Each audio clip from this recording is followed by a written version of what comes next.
El siguiente programa de opinión contiene elementos de lenguaje, salud, sexo y violencia que solo pueden ser escuchados por niñas, niños y adolescentes bajo la supervisión de sus madres, padres, representantes o responsables. Venezuela amanece con fuerza, Venezuela amanece en unidad, porque la fuerza es la unión. La fuerza es la unión, la fuerza es la unión, te digo.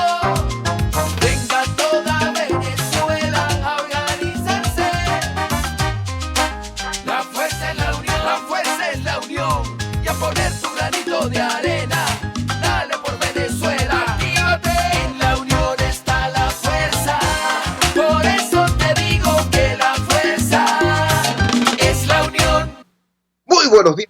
Bienvenidos todos a este su espacio. La Fuerza de la Unión, una tribuna abierta de la sociedad democrática venezolana para compartir con todos ustedes, más allá de cualquier distingo puntual, partidista o ideológico, la angustia, la preocupación, la justa indignación por lo que hoy está ocurriendo en nuestro país y también la certeza, la confianza, la esperanza de que trabajando juntos, de que remando unidos en la misma dirección, seremos capaces de construir la Venezuela de trabajo y de respeto, la Venezuela con alimentos y con medicinas, la Venezuela con democracia y con libertad, que todos necesitamos y que ciertamente todos merecemos. Quiero iniciar el programa de hoy citando unas palabras de Mahatma Gandhi.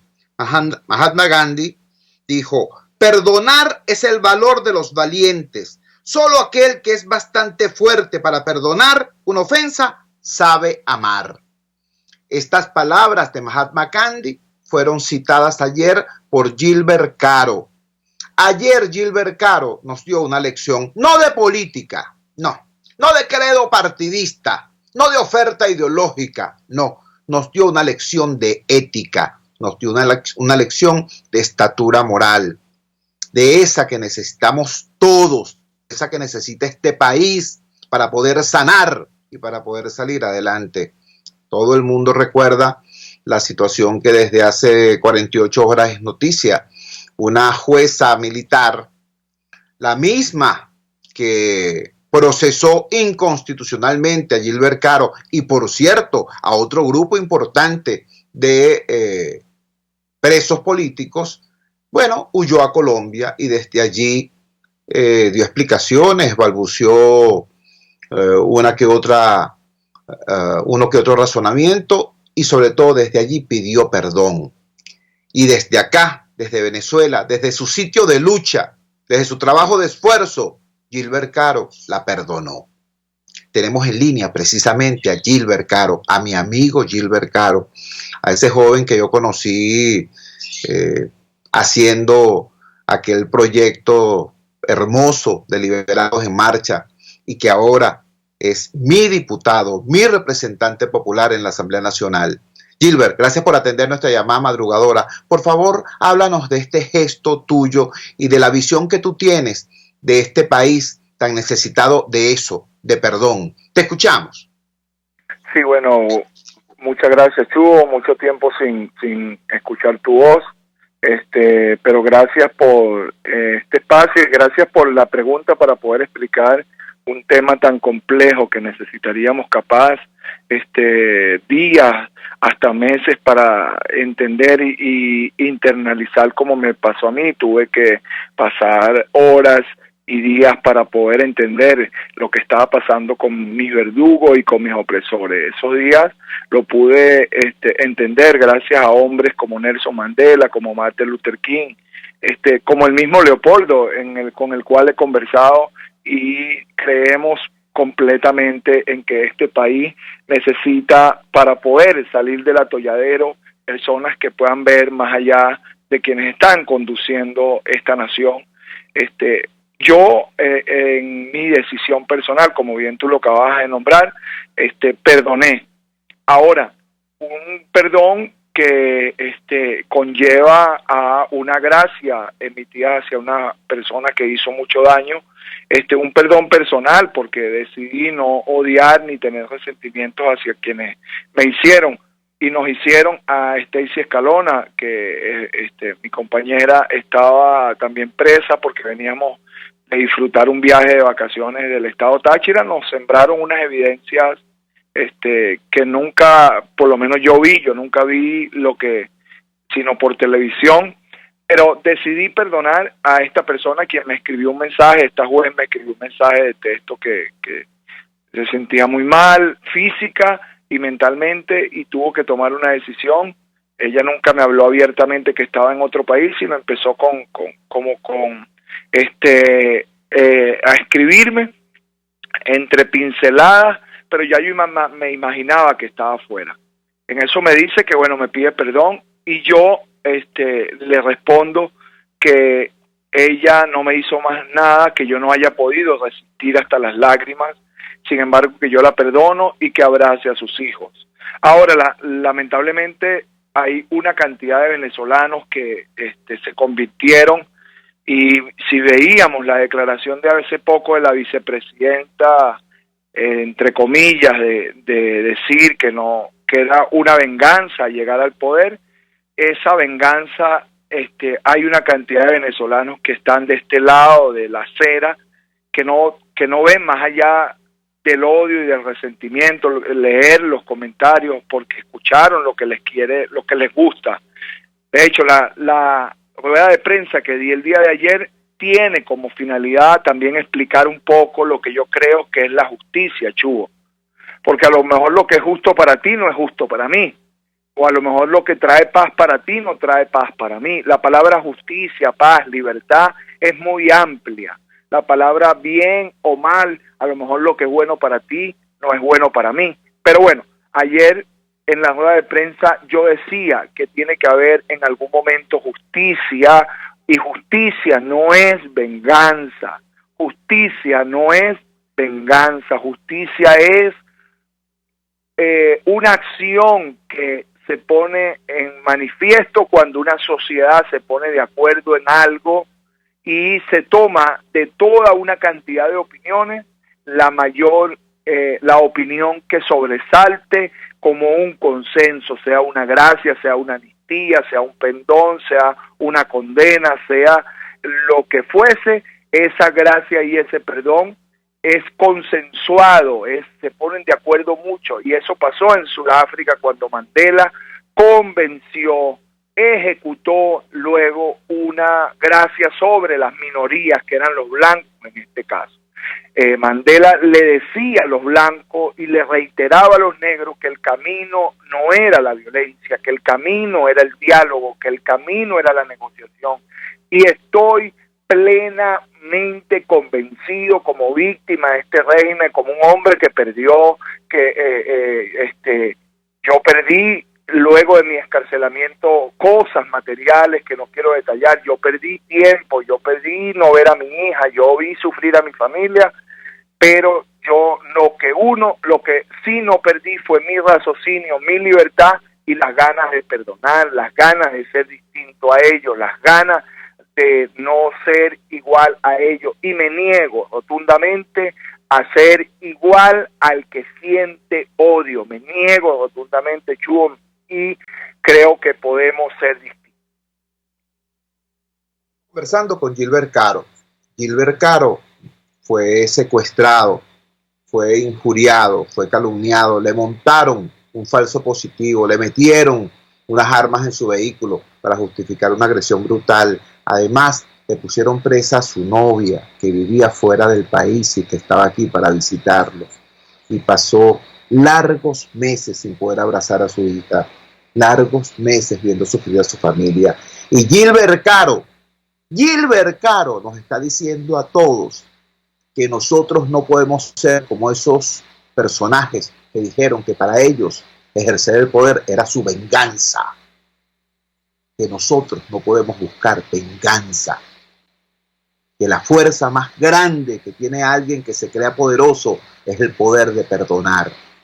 Gilbert, ¿cómo ves tú el futuro de nuestro país? ¿Cómo ves tú el futuro de Venezuela? ¿Cómo ves el tiempo que viene? Desde tu doble condición de víctima de este régimen, pero también de constructor de futuro. Te escuchamos.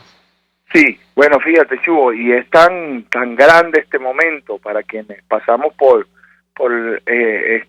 la injusta prisión, que ni siquiera venganza, porque yo a esa gente no le hice absolutamente nada. O sea, yo no tengo ni parte ni arte cuando sus padres hacían política. Yo Yo era un luchador social, yo era un chamo que estaba en los frailes de Catia, en un barrio víctima de una pobreza también, la cual ellos reclaman, y que sí, ciertamente había que sacar una espada para ser distinto a los burgueses, a los del este.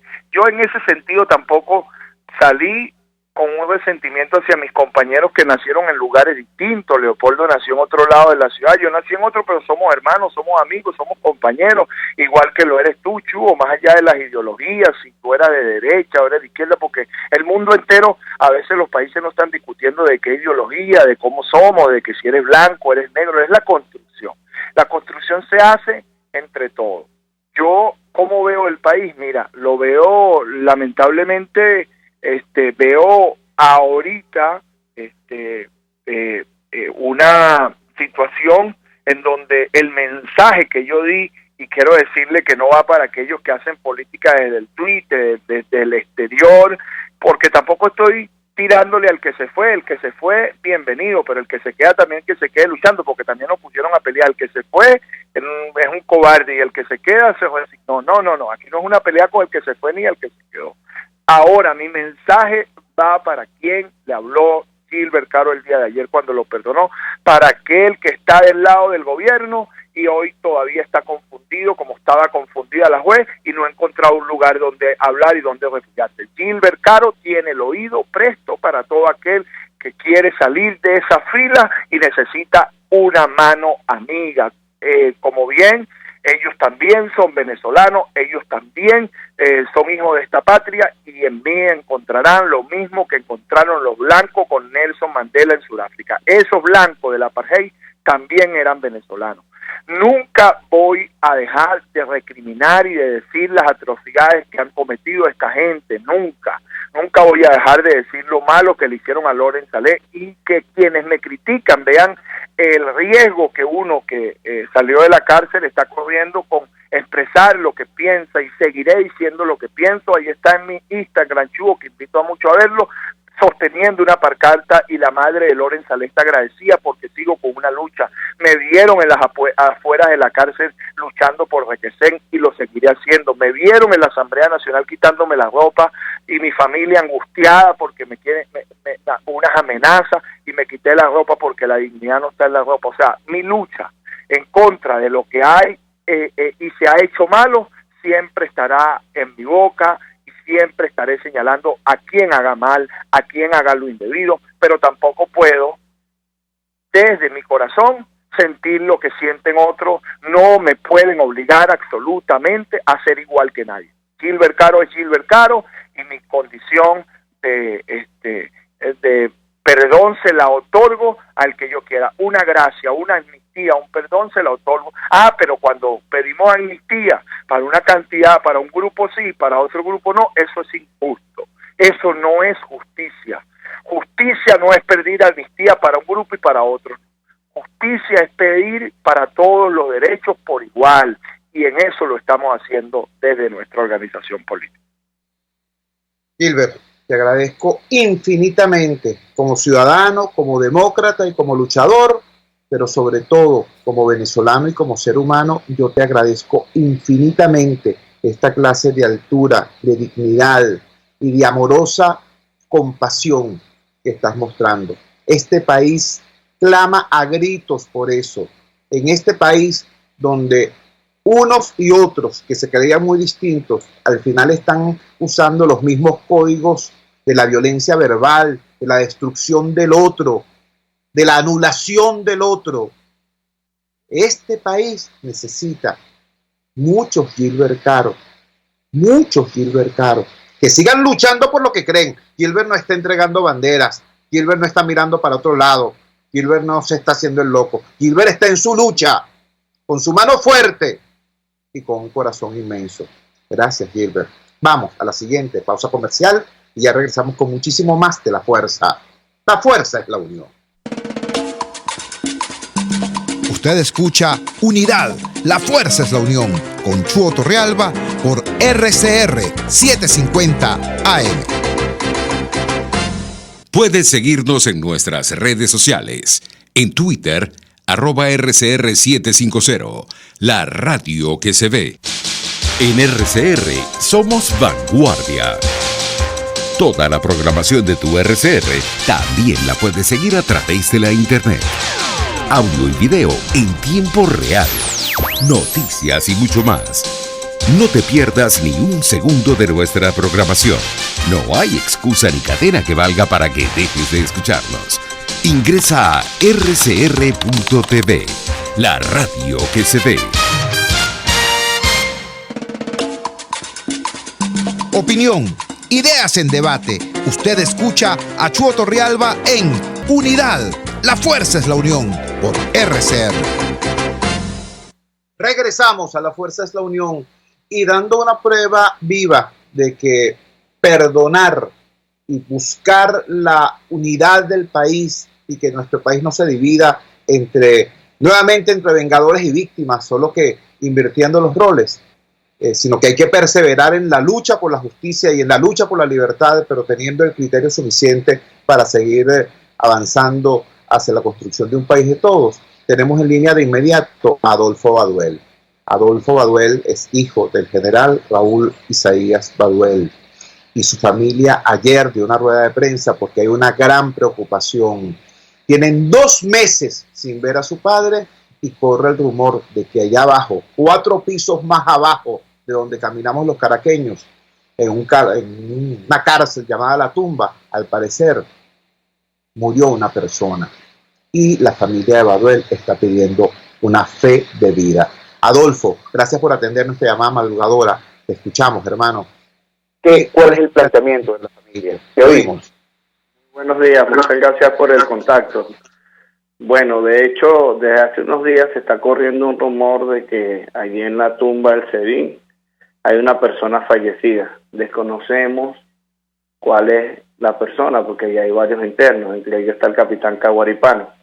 Nosotros hemos asistido regularmente exigiendo que nos den acceso a las visitas y no han sido negadas.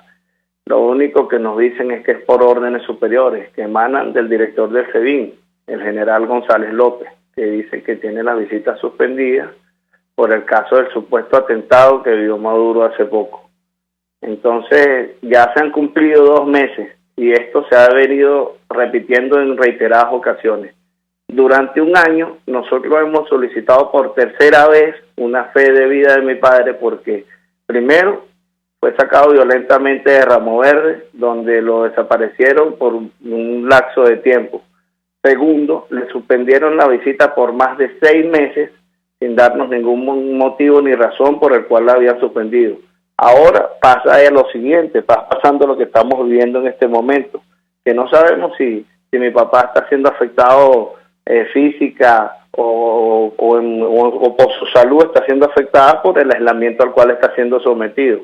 No tiene ningún motivo, mi papá se le violan todos los derechos correspondientes establecidos no solamente en la Constitución, sino en los tratados internacionales. A nosotros también por ser familiares de él. Mi papá tiene derecho a una visita y nosotros tenemos derecho a tener acceso hacia él. Adolfo, te agradecemos profundamente que nos hayas alertado en este sentido sobre lo que está ocurriendo con el general Raúl Isaías Baduel y con los otros presos que están allí en La Tumba. Bueno, y nuestra palabra de solidaridad con todos los presos políticos estén donde estén, porque el lugar donde deben estar en realidad es en libertad, porque nadie merece estar preso por sus ideas. Y para destacar cómo este no es un problema exclusivamente de los políticos, vamos a compartir con ustedes la información que es hoy noticia de primera plana en prácticamente todos los medios que sobreviven, ¿no? Porque también hay que decirlo así, todos los medios que aún pueden ver la luz del día a pesar del cerco liberticida que tiene el gobierno contra la libertad de expresión.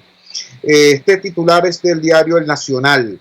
SECODAP y Observatorio Venezolano de la Violencia. 2 puntos. 205 menores fallecieron por desnutrición en el año 2017. Hay un informe de SECODAP extremadamente duro, pero que tiene además un valor agregado. No solamente es el asunto de la exactitud de las cifras, sino la calidez del acompañamiento cercano que hace SECODAP a todo este drama. Como ustedes saben, SECODAP son los centros comunitarios de aprendizaje y su director es precisamente Carlos Trapani, a quien tenemos en línea en este momento. Carlos, gracias por atender nuestra llamada madrugadora. Por favor, comparte con la audiencia de la Fuerza de la Unión cuáles son los hallazgos o denuncias más importantes que hace este informe. Te escuchamos. Sí, buenos días. Secodat presentó el martes su informe Somos Noticias. Este año se hizo con alianza del Observatorio Venezolano de Violencia. En este informe, es un esfuerzo de investigación para tratar de identificar la magnitud y el alcance de la violencia contra los niños. Parte de dos fuentes de información. Un análisis hemerográfico que hace Secodat a 30 periódicos, 6 de circulación nacional y 24 regionales, en sus plataformas digitales y los escasos que quedan en medios impresos. Y datos empíricos del observatorio y análisis de datos de fuentes oficiales. En el estudio nosotros registramos 10.499 situaciones de violencia que afectan a los niños, ¿no? De los cuales 9.365 son registros de prensa de distintas formas de violencia, pero la cifra que nos llamamos a la reflexión son 1.134 homicidios que involucran a niños y adolescentes. Del informe rescatamos al menos dos formas de violencia que son bien particulares, ¿no? Unas nuevas formas de violencia que nacen producto de la crisis que estamos viviendo, de la carestía, de la precariedad de servicios públicos, de las dificultades en el acceso a alimentos, a medicamentos, que configuran evidentemente agresiones a la integridad física, psicológica, moral de los niños, ¿no? Estamos hablando, por ejemplo, casos de muerte por desnutrición.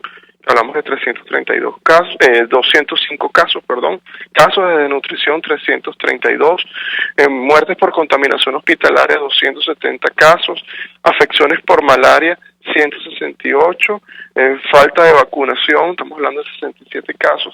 Nosotros no podemos afirmar que todos estos casos es la totalidad a nivel nacional, pero hacemos un esfuerzo de aproximación producto de una opacidad y un ocultamiento de cifras que son brutales. En relación al homicidio, es un tipo de violencia de alto impacto y de magnitud en Venezuela. Hay dificultades para acceder a datos oficiales sobre los homicidios y hay una censura como una política de Estado, ¿no? De los datos de homicidio, nosotros indicamos que fallecieron 1.134. Cuando analizamos esa cifra por grupo de edades, vemos que en niños de 0 a 4 años se presentaron 76 casos.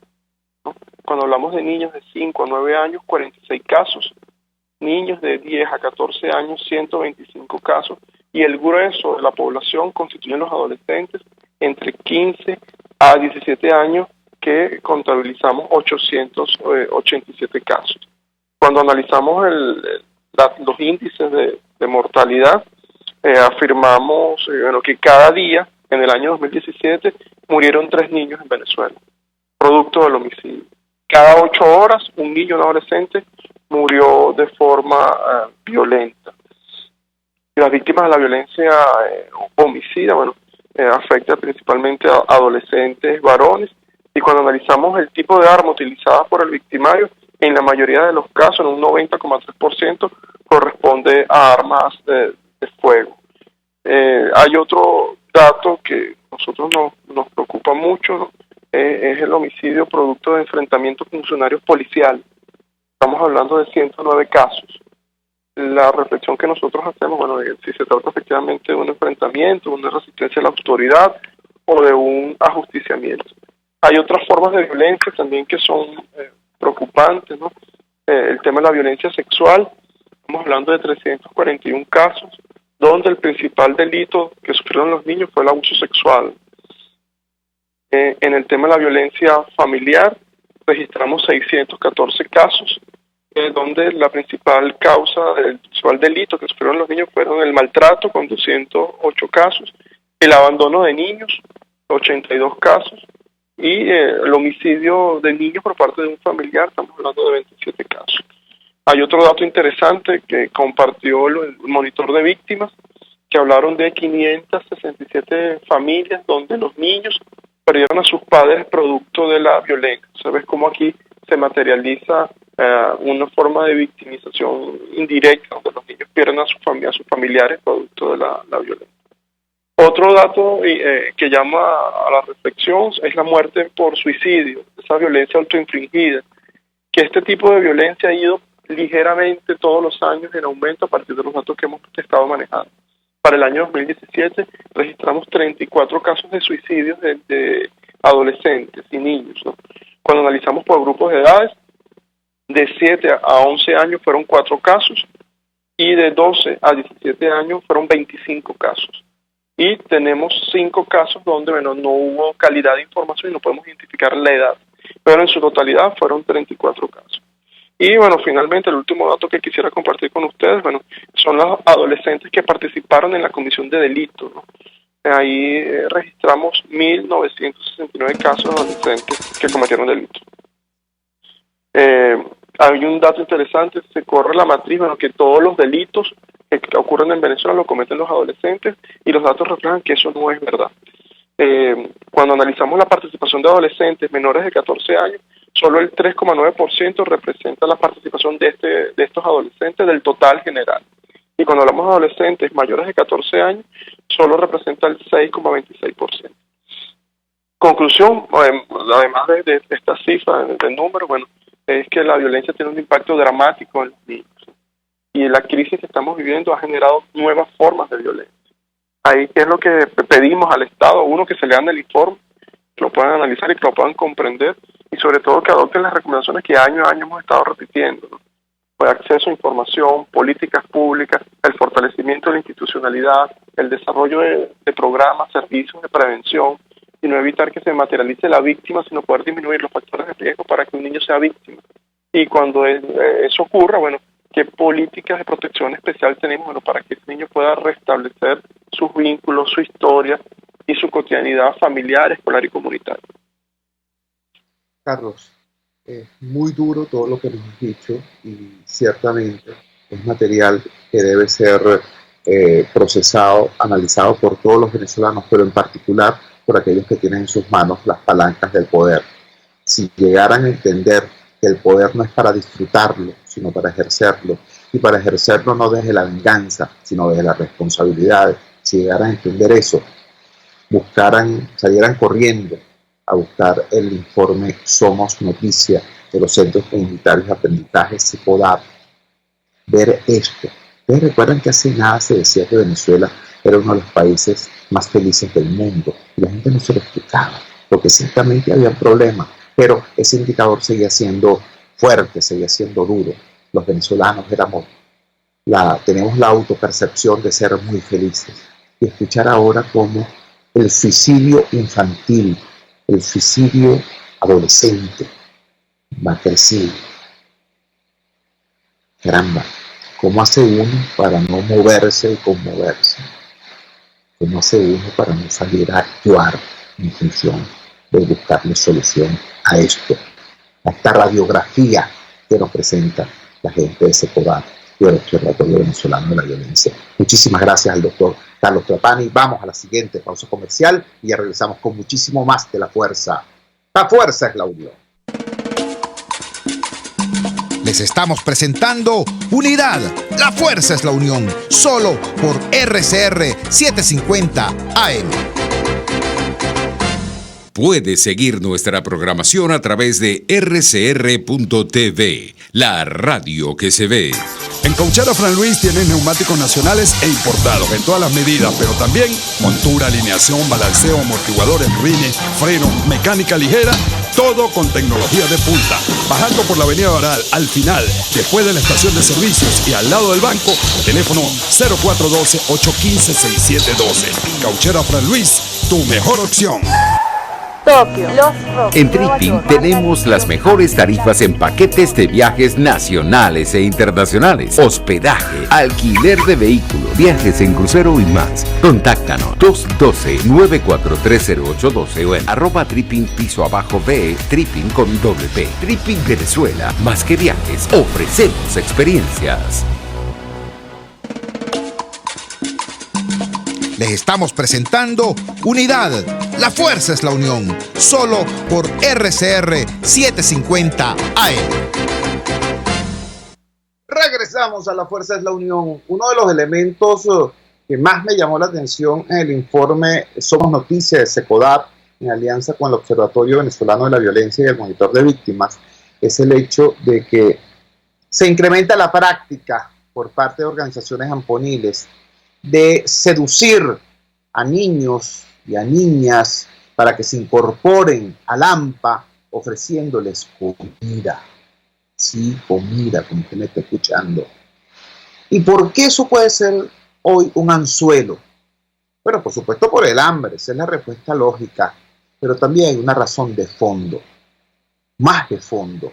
En este momento, en este país, se ha destruido la movilidad social y los motores fundamentales de la movilidad social, que eran el estudio y el trabajo, están siendo aniquilados. Antes, en la Venezuela en la que yo me levanté como niño pobre que era de Catia y de Caricuao, la manera lógica de pasar de vivir de un rancho a un apartamento del INAVI o del Banco Obrero, de ese apartamento a otro apartamento, por ejemplo en Montalbán, de Montalbán poderse mudar algún día, alguna vez, a un lugar como el centro de Caracas, o Achoao, o más allá.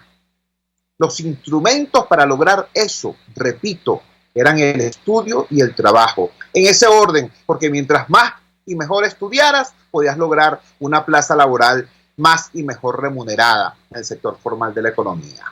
¿Me entiende? Esa era la manera de lograr movilidad social ascendente. Ahora, ¿qué ocurre cuando destruyes el trabajo, haciendo, por ejemplo, esto que está haciendo Maduro hoy con las tablas salariales para que un profesor de máximo escalafón en la UCB termine cobrando lo mismo que un trabajador no calificado? ¿No? Bueno, eso es lo que logran, quitarle valor al trabajo y destruir el centro de estudio.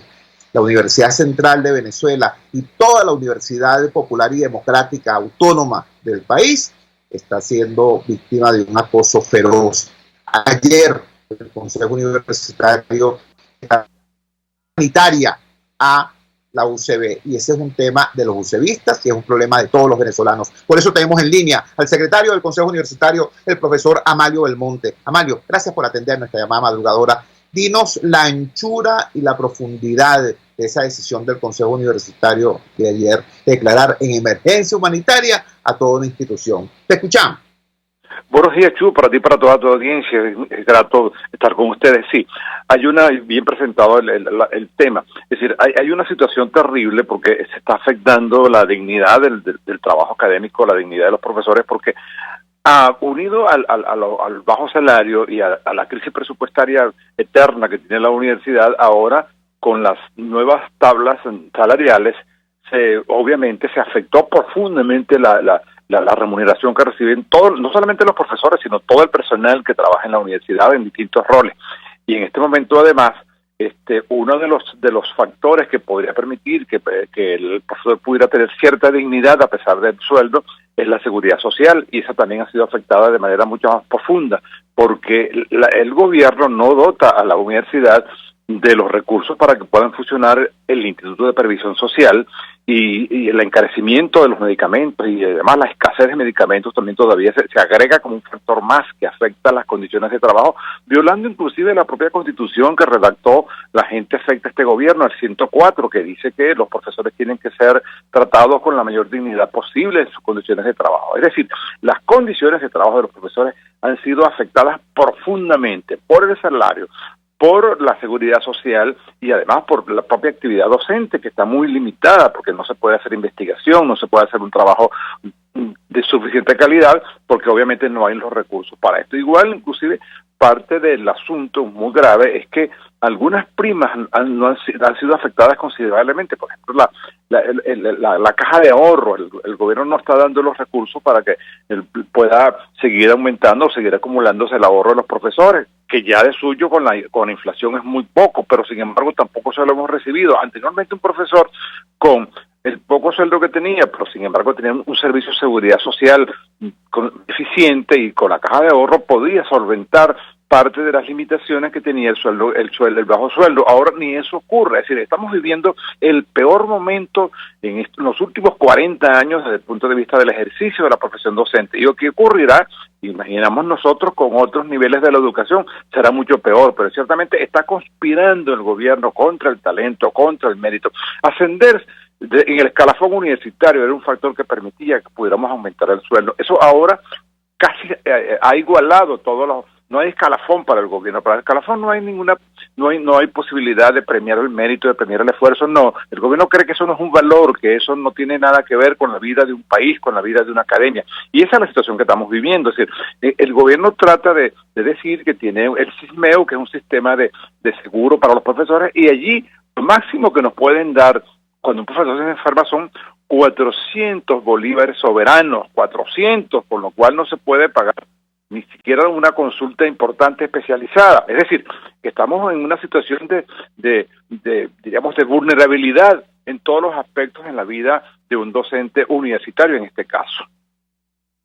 Estamos conversando con el profesor Amalio Belmonte, secretario del Consejo Universitario de la Universidad Central de Venezuela. Amalio, nos retratas de manera eficiente el impacto que esto significa para la universidad como casa que vence las sombras, como centro del saber, como institución formadora.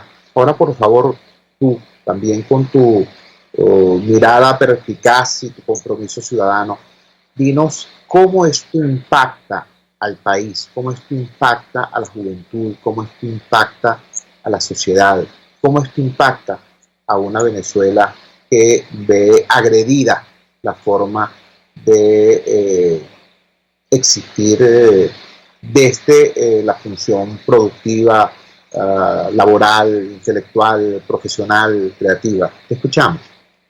Claro, un país como el nuestro, que tiene una crisis también económica que todos los conocemos, de la manera de tratar de atenuar o superar esa crisis por la vía del conocimiento, por la vía de que los profesionales sean bien remunerados y el propio trabajador calificado. Ahora, ¿qué ocurre en este caso? Si el trabajo, y lo planteabas tú en la exposición, el trabajo, que es un valor importante, que es un valor que priva en toda sociedad que quiera desarrollarse, que quiera erguirse por encima de las limitaciones, y la formación intelectual son dos factores. Unidos esos dos factores, cuando una sociedad valora eso positivamente, esa sociedad está bien encaminada. Ahora, ¿qué está pasando ahora? Es decir, ¿cómo convencer a un joven de que la carrera académica, que el esfuerzo intelectual, el sacrificio para tratar de mejorarse intelectualmente, con el talento, profesionalmente, o un trabajador para también elevar su calidad, su formación para trabajar de la mejor manera posible y eso le permita superarse social y económicamente? Es decir, si ocurre todo lo contrario, esta es una sociedad que tiene una crisis terrible, porque entonces el gobierno la está condenando al retroceso y no al ascenso. Inclusive cuando ellos hablan y citan muy mal a Marx, cuando dicen que son marxistas, en fin, toda esa serie de cosas. Marx en el Manifiesto Comunista dice que precisamente la sociedad moderna que él examinó, la sociedad industrial, permitió que se elevara socialmente parte de la población, porque dejó atrás todos los resabios, todos los retrocesos de sociedades que eran todavía mucho peor. Y entonces Marx decía que había que elevarse por medio del trabajo, para que un trabajador bien remunerado, un profesional, pudiera dedicarse a la reflexión, a la cultura, al conocimiento. Bueno, el gobierno está conspirando hasta contra sus propias citas, porque esto no permite que alguien se pueda dedicar a intelectualmente elevarse, a tratar de cultivarse, porque tiene que sobrevivir. Es una sociedad de sobrevivencia, y las sociedades que están dedicadas a sobrevivir, obviamente que tienen una situación terrible de crisis, y ahí es cuando el trabajo pierde valor social, cuando la educación no es percibida como un elemento positivo, porque obviamente no está sirviendo como una suerte de instrumento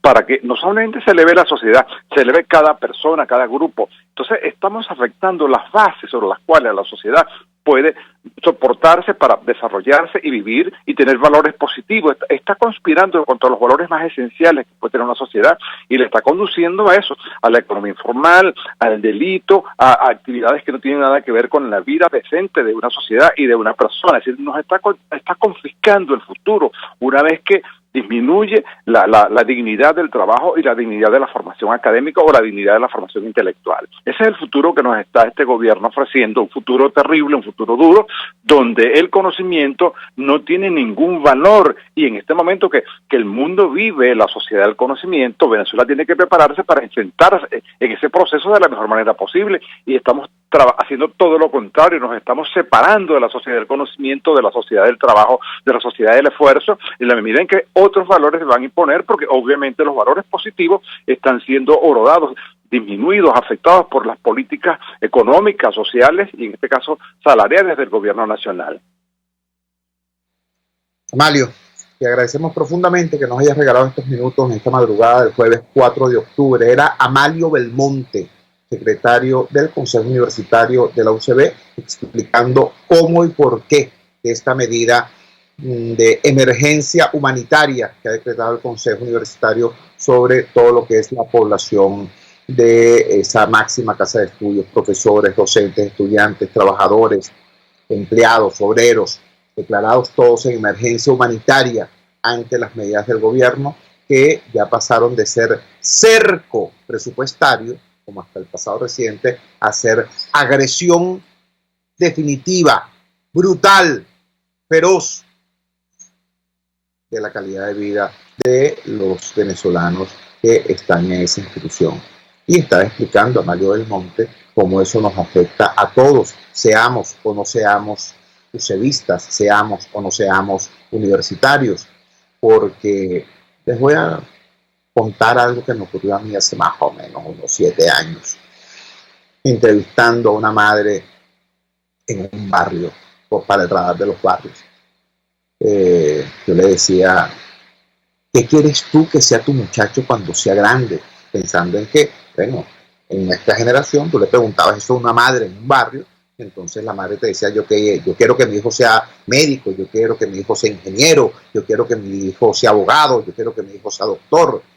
Bueno, esa madre me dijo, yo quiero que mi muchacho sobreviva, yo quiero que mi muchacho no me lo maten, eso es lo que quería. Estoy hablando de hace 7 años, más o menos. Hoy la situación es mucho peor, porque además del riesgo de la violencia, está el riesgo de la mala vida, ¿no? Hoy un muchacho no aspira, y una familia no aspira a salir de la miseria a través del estudio, logrando que el niño sea ingeniero, doctor, profesor, que saben que un doctor de altísima calificación lo que puede conseguir son escupitajos del gobierno en la emergencia de un hospital, porque saben que un científico está condenado a pasar hambre, porque saben que un profesor de máximo escalafón en la UCB está condenado a salarios indignos. Entonces, desgraciadamente, ese niño, ese joven, está tentado a buscar su ascenso social y el acceso a bienes de consumo por la vía del delito. Porque un bachaquero gana más que un doctor, porque un delincuente gana más que un profesor, porque un secuestrador gana más que una lumbrera científica o tecnológica en este país, en el país del madurismo. Eso es lo que hay que entender. No se trata de una agresión contra la UCB, se trata de una agresión contra todos y contra nuestro futuro, contra incluso los venezolanos que aún no han nacido. Ese es el tamaño y la profundidad de esta pelea. Vamos a la siguiente pausa comercial y ya regresamos con muchísimo más de La Fuerza. La fuerza es la unión. Les estamos presentando Unidad. La fuerza es la unión. Solo por RCR 750 AM. Puedes seguir nuestra programación a través de rcr.tv, la radio que se ve. La Gran Feria Santo Cristo de la Grita expende los más frescos productos cultivados en los páramos andinos para tu hogar, restaurante, lunchería y afines, con precios sin competencia y la mejor calidad.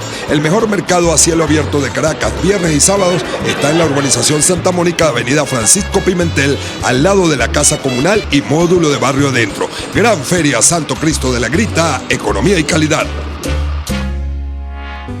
¿Quieres conocer de dónde provienen las repeticiones de experiencias en tu vida? Aprender a reconocer las emociones ocultas que te llevan a enfermarte. Francis Blanco, terapeuta especialista en bioneuroemoción, constelaciones familiares y análisis del transgeneracional, te tiene las respuestas a todas estas interrogantes. Contáctala en Instagram por @elhilodefrancis o en su correo electrónico elhilodefrancis@gmail o al 0424-111-1942.